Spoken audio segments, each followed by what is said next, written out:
Nous démarrons l'exercice 3. On connaît un terme et la raison. Si UN est une suite arithmétique, on vous demande de calculer U1 et U17 en sachant pour le petit a que U3 vaut 2 et que R vaut moins 3. Donc dans un premier temps, on va essayer de calculer U1. Alors on est à U3, donc on peut reculer de 2 fois la raison. Donc on peut reculer une première fois pour calculer U2. C'est U3 moins R, donc ça fait 5 ici.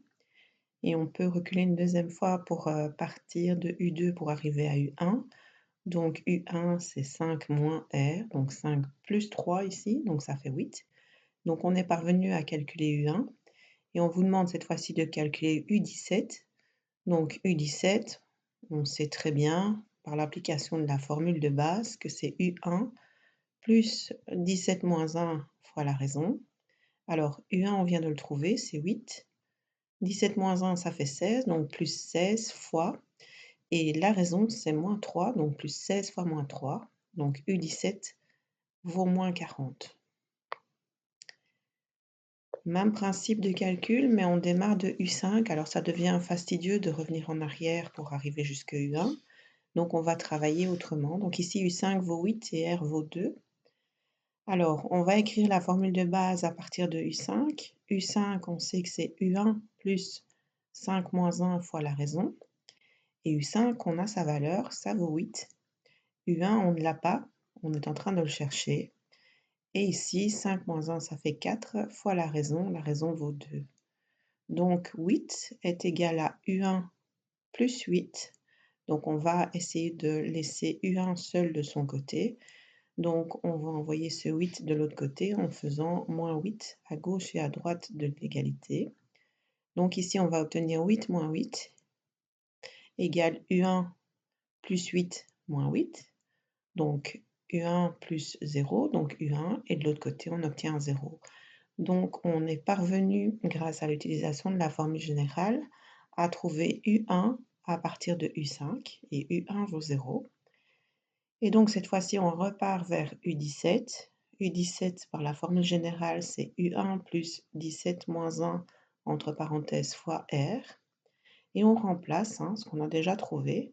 Donc U1, ça vaut 0, plus 17 moins 1, c'est 16, fois R, et R vaut 2. Donc U17 vaut 32.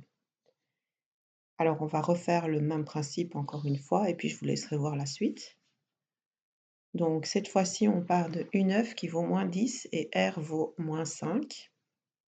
Donc je vais à nouveau pas travailler en allant bon par bon jusqu'à U1. Je vais utiliser la formule générale écrite sur U9. Donc U9, je sais que c'est par la formule générale U1 plus 9 moins 1, entre parenthèses, fois la raison. Et U9, eh bien, dans mon énoncé, on me donne sa valeur, c'est moins 10. Donc moins 10 égale U1, que je ne connais pas, plus, alors 9 moins 1, ça donne 8, et la raison vaut moins 5, donc ce terme-ci vaut moins 40. Donc vous avez moins 10 égale U1 moins 40. Donc on va ajouter à gauche et à droite plus 40 pour finalement laisser U1 seul de son côté. Donc moins 40 plus 40 ici, eh bien on ne les a plus. Et ici, plus 40, donc moins 10 plus 40, ça me donne 30. Et je viens de trouver U1.